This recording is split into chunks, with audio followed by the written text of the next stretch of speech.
বিসমিল্লাহির রহমানির রহিম। আলহামদুলিল্লাহি রাব্বিল আলামিন ওয়াল আকিবাতু লিল মুত্তাকিন ওয়াসসালাতু ওয়াসসালামু আলা রাসূলিল কারীম ওয়া আলা আলিহি ওয়া সাহবিহি আজমাইন। মহান আল্লাহ পাক রব্বুল আলামিনের দরবারে লাখ কোটি শুকর যে মহান আল্লাহ পাক রব্বুল আলামিন আপনাদের মাঝে আরেকটি ভিডিও নিয়ে যে আসার তৌফিক দান করছেন, সে মহান প্রভুর দরবারে কালিমাতে শুকর আদায় করি আলহামদুলিল্লাহ। বেকারগ্রস্ত তাদের চাকরি পাওয়ার আমল, যাদের চাকরি বাকরি বেকারগ্রস্ত আছেন অথবা কোনো সরকারি চাকরি করতে চান, এখন কোনো কোম্পানির চাকরিতে আছেন, তারা কি করবেন? প্রতিদিন ফজর নামাজের পরে আপনি যদি কোনো তসবিহ তাহলিল থাকে সেগুলো শেষ করবেন। শেষ করার পরে 33টা চাল হাতের মুঠো নেবেন। নেওয়ার পরে ইস্তেগফার পড়বেন 33 বার।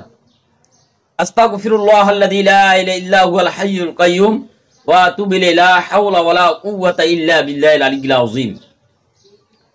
এটা 33 বার পড়বেন। পয়রা এই যে চালের ভিতরে আপনি ফু দিবেন, দিয়ে আবার মুঠ করে নেবেন হাত। তারপরে আবার দুরূদ শরীফ পড়বেন 33 বার। সাল্লাল্লাহু আলাইহি ওয়াসাল্লাম, সাল্লাল্লাহু আলাইহি ওয়াসাল্লাম, সাল্লাল্লাহু আলাইহি ওয়াসাল্লাম অথবা আল্লাহুম্মা সাল্লি আলা মুহাম্মাদিন আবদিকা রাসূলিক, এই দুরূদ 33 বার পড়বেন, চাইলে ফু দিবেন। দেওয়ার পরে হাত আবার মুঠ করে নেবেন। বিসমিল্লাহির রহমানির রহিম। ইন্না আ'তাইনাকাল কাউসার ফাসাল্লি লিরাব্বিকা ওয়ানহার ইন্না শানিআকা হুয়াল আবতার। এই 33 বার সূরা কাউসার পড়ে হাতের মুঠে আবার চাইলে ফু দিবেন। ফু দিয়া আবার হাত মুঠ করে নেবেন। তারপরে আবার 33 বার আল্লাহুম্মা সাল্লি আলা মুহাম্মাদিন আবদিকা রাসূলিক, এই দুরূদ শরীফটা 33 বার পড়ে ফু দিবেন অথবা সাল্লাল্লাহু আলাইহি ওয়াসাল্লাম 33 বার পড়বেন, পরে চালে ফু দিবেন। ফু দিয়ে একটি একটি করে চাল এবং খালি পেটে চাবাই খেয়ে নেবেন। বিসমিল্লাহ করে একটা করে চাল নেবেন, চাবাই খাবেন। আবার বিসমিল্লাহ করে একটা চাল নেবেন, আবার চাবাই খেয়ে নেবেন। এই 33টা চাল খাবেন। এইভাবে একাধারে 40 দিন এই আমলটা করবেন ইনশাআল্লাহ, এবং কাজের জন্য বেরিয়ে যাবেন, চাকরির সন্ধানে বেরিয়ে যাবেন। প্রতিদিন সকালে এরকম করবে। এভাবে 41 দিন করবে, একদিনও বিরতি দেওয়া যাবে না। 1 নম্বর আমল গেলে শাস্ত্রের নামাজের সময় 12 রাকাত নামাজ পড়বেন। নামাজ পড়ার পরে সিজদায় দিয়ে 12 রাকাত নামাজ পড়ার পরে সিজদা দিয়ে এই এসএমটা 100 বার পড়বেন। ইয়া ওয়াহাবু, এই এসএমটা সিজদা দিয়ে 100 বার পড়বেন। পড়ার পরে সেজদা থেকে উঠে ইস্তেগফার করে আল্লাহ পাক রব্বুল আলামিনের দরবারে দরখাস্ত করবেন আপনার চাকরির ব্যাপারে। এটা বহুত বুজুর্গ শাহ ওয়ালিউল্লাহ দেহলভির এই আমলটা। এই 2 নম্বর আমল গেল। 3 নম্বর আমল করবেন আপনি জোহরের নামাজের পরে 2 রাকাত নফল নামাজ পড়বেন। 2 রাকাত নফল নামাজ পড়ার পরে ইস্তেগফার পড়বেন 21 বার। আস্তাগফিরুল্লাহাল্লাযী লা ইলাহা ইল্লা হুয়াল হাইয়ুল কাইয়্যুম ওয়া আতুবু ইলাইহি লা হাওলা ওয়ালা কুওয়াতা ইল্লা বিল্লাহিল আলিয়্যিল আযীম 21 বার পড়বেন। 21 বার পড়ার পরে দুরূদ শরীফ পড়বেন 21 বার। আল্লাহুম্মা সাল্লি আলা মুহাম্মাদিন আবদিকা রাসূলিক অথবা সাল্লাল্লাহু আলাইহি সাল্লাম। যদি পারেন দুরূদ ইব্রাহিম পড়লে ভালো হবে। আল্লাহুম্মা সাল্লি আলা মুহাম্মাদি ওয়া আলা আলি মুহাম্মাদ কামা সাল্লাইতা আলা ইব্রাহিম ওয়া আলা আলি ইব্রাহিম ইন্নাকা হামিদুম মাজিদ। আল্লাহুম্মা বারিক আলা মুহাম্মাদি ওয়া আলা আলি মুহাম্মাদ কামা বারাকতা আলা ইব্রাহিম ওয়া আলা আলি ইব্রাহিম ইন্নাকা হামিদুম মাজিদ 21 বার পড়বেন। পড়ার পরে কোরআনের এই আয়াতটা আপনি 100 বার পড়বেন।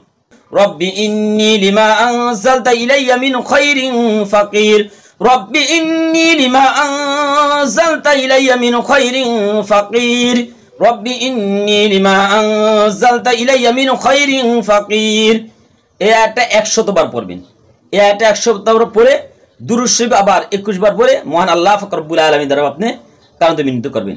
এই কোরআন পাকের এই আয়াতটার আমল মুসা আলাইহিস সালাম করছিলেন। জোহর নামাজের পরে আমল করো। এবার আসরের নামাজের পরে দুরূদ শরীফ পড়বেন 11 বার। আল্লাহুম্মা সাল্লি আলা মুহাম্মাদিন আবদিকা রাসূলিক পড়ার পরে 1121 বার এই এসএমটা পড়বেন, ইয়া ওয়ারিসু। এভাবে আবার দুরূদ শরীফ পড়ুন, পরে আল্লাহর কাছে দোয়া করবেন। আপনি মাগরিবের নামাজের পরে লা হাওলা ওয়ালা কুওয়াতা ইল্লা বিল্লাহিল আলিয়্যিল আযীম 100 বার পড়বেন। এশার নামাজ পড়ে যা নামাজে বসে যাবেন, বসে সর্বপ্রথম আস্তাগফিরুল্লাহাল্লাযী লা ইলাহা ইল্লা হুয়াল হাইয়ুল কাইয়্যুম ওয়া আতুবু ইলাইহি লা হাওলা ওয়ালা কুওয়াতা ইল্লা বিল্লাহিল আলিয়্যিল আযীম 100 বার পড়বেন। যদি এটা পড়তে না পারেন শুধু পড়বেন আস্তাগফিরুল্লাহ ওয়া আতুবু ইলাইহি, আস্তাগফিরুল্লাহ ওয়া আতুবু ইলাইহি 100 বার পড়বেন। যদি এইটাও পড়তে না পারেন তাহলে শুধু পড়বেন আস্তাগফিরুল্লাহ, আস্তাগফিরুল্লাহ, আস্তাগফিরুল্লাহ 100 বার পড়বেন। পড়ার পরে দুরূদ শরীফ 100 বার পড়বেন। আল্লাহুম্মা সাল্লি আলা মুহাম্মাদিন আবদিকা রাসূলিক অথবা সাল্লাল্লাহু আলাইহি ওয়াসাল্লাম, অথবা যেই কোনো দুরূদ শরীফ আপনি পড়তে পারেন। লা হাওলা ওয়ালা কুওয়াতা ইল্লা বিল্লাহ, লা হাওলা ওয়ালা কুওয়াতা ইল্লা বিল্লাহ, লা হাওলা ওয়ালা কুওয়াতা ইল্লা বিল্লাহ, লা হাওলা ওয়ালা কুওয়াতা ইল্লা বিল্লাহ। এসএমটা 499 বার পড়বেন। 499 বার পড়ার পরে পড়বেন লা হাওলা ওয়ালা কুওয়াতা ইল্লা বিল্লাহিল আলিয়্যিল আযীম। একবার পড়বেন লা হাওলা ওয়ালা কুওয়াতা ইল্লা বিল্লাহিল আলিয়্যিল আযীম।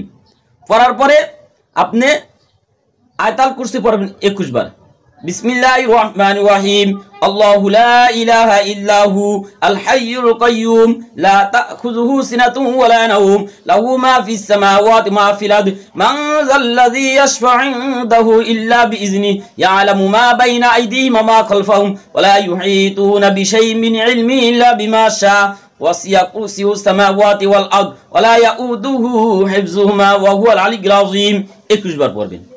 21 বার পড়ার পরে বিসমিল্লাহির রহমানির রহিম আলহামদুলিল্লাহি রাব্বিল আলামিন আর রহমানির রহিম মালিকি ইয়াউমিদ্দিন ইয়্যাকা না'বুদু ওয়া ইয়্যাকা নাস্তাঈন ইহদিনাস সিরাতাল মুস্তাকিম সিরাতাল লাযীনা আন'আমতা আলাইহিম গায়রিল মাগদুবি আলাইহিম ওয়ালাদ-দাল্লিন আমিন 21 বার পড়বেন।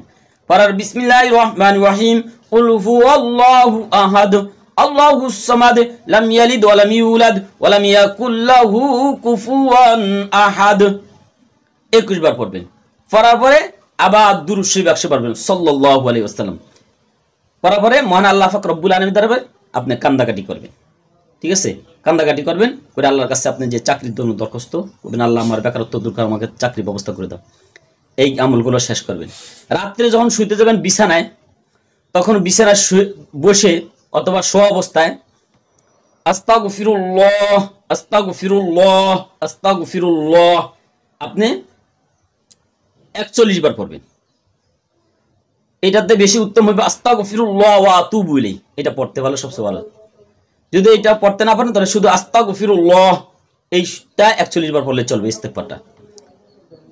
তারপর পড়ার পরে 41 বার সাল্লাল্লাহু আলাইহি ওয়াসাল্লাম আল্লাহুম্মা সাল্লি আলা মুহাম্মাদিন আবদিকা রাসূলিক, এই দুইটা দুরূদ দিয়ে কোনো একটা দুরূদ পড়লে চলবে, সবচেয়ে ভালো হয় দুরূদ ইব্রাহিম পড়লে। আল্লাহুম্মা সাল্লি আলা মুহাম্মাদি ওয়া আলা আলি মুহাম্মাদ কামা সাল্লাইতা আলা ইব্রাহিম ওয়া আলা আলি ইব্রাহিম ইন্নাকা হামিদুম মাজিদ। আল্লাহুম্মা বারিক আলা মুহাম্মাদি ওয়া আলা আলি মুহাম্মাদ কামা বারাকতা আলা ইব্রাহিম ওয়া আলা আলি ইব্রাহিম ইন্নাকা হামিদুম মাজিদ।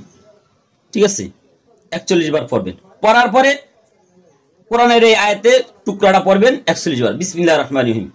رب إني لما أنزلت إلي من خير فقير رب إني لما أنزلت إلي من خير فقير رب إني لما أنزلت إلي من خير فقير رب إني لما أنزلت إلي من خير فقير رب إني لما أنزلت إلي من خير فقير।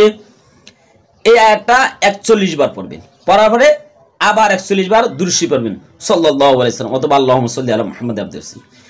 এই আমলগুলো যদি আপনি ধারাবাহিকভাবে 41 দিন করেন, ইনশাআল্লাহ ইনশাআল্লাহ আপনার বেকারত্ব দূর হবে। আপনি সরকারি চাকরি করতে চান অথবা কোম্পানি চাকরি করতে চান, ইনশাআল্লাহ ইনশাআল্লাহ আপনার চাকরি হবেই হবে ইনশাআল্লাহ। এটা আল্লাহর প্রতি আপনি যতটুকু ইয়াকিন রাখবেন তত দ্রুত কাজ হবে।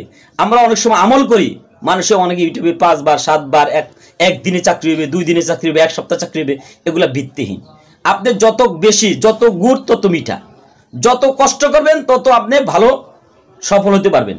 এজন্য আপনি বেশি বেশি করে আমল করার দরকার, আমল করবেন, গুরুত্বপূর্ণ আমল। আপনি বলবেন হুজুর এত কষ্টের আমল, বিনা কষ্ট কোনো কিছু হাসিল করা যায় না। এজন্য আপনি এই কাজগুলো করবেন, ইনশাআল্লাহ কামিয়াবি হবেন। এবং কোথাও ইন্টারভিউ দিতে গেলে, কোনো চাকরি দরখাস্ত করতে গেলে সর্বপ্রথম ওই দরখাস্তের উপরে দুরূদ শরীফ 11 বার, তারপরে আয়াতুল কুরসি 3 বার, সূরা ফাতিহা 3 বার, সূরা ইখলাস 3 বার পড়ে ফু দিবেন। ইনশাআল্লাহ কামিয়াব হবেন। ইনশাআল্লাহ এই আমলগুলো যদি আপনারা ধারাবাহিকভাবে করেন, 41 দিন বিরতিহীনভাবে করেন, ইনশাআল্লাহ আমি মহান আল্লাহ পাক রব্বুল আলামিনের আশাবাদী, ইনশাআল্লাহ আপনার কামিয়াবি হবে, তো কোনো ভুল হবেই না। আল্লাহ পাক রব্বুল আলামিন আপনাদের গায়বী থেকে সাহায্য করুন। আল্লাহ পাক রব্বুল আলামিন আমাদের সকলকে কোরআন এবং সুন্নাহ অনুযায়ী আমল করার মতো তৌফিক দান করুক, শিরক মুক্ত ইবাদত করার মতো তৌফিক দান করুক। আল্লাহ পাক রব্বুল আলামিন কুদরতি হাত দিয়ে দরদে আমাদেরকে আফাত বিপদ বালা মুসিবত থেকে হেফাজত করুন। আল্লাহ পাক রব্বুল আলামিন আমাদের দুনিয়া এবং আখিরাতে যা কিছু দরকার সবকিছু আল্লাহ পাক রব্বুল আলামিনের গায়বী খাজানা থেকে আমাদেরকে দান করুন। দোয়া করবেন আল্লাহ পাক রব্বুল আলামিন, আমি যে খেদমতগুলো করতেছি খেদমতগুলো যেন আল্লাহ পাক রব্বুল আলামিন কবুল করে, এবং আল্লাহ পাক রব্বুল আলামিন আমাকে শিরক এবং কুফরি কালামের থেকে আল্লাহ পাক শয়তানের ওয়াসওয়াসা থেকে আল্লাহ যেন হেফাজত দান করে।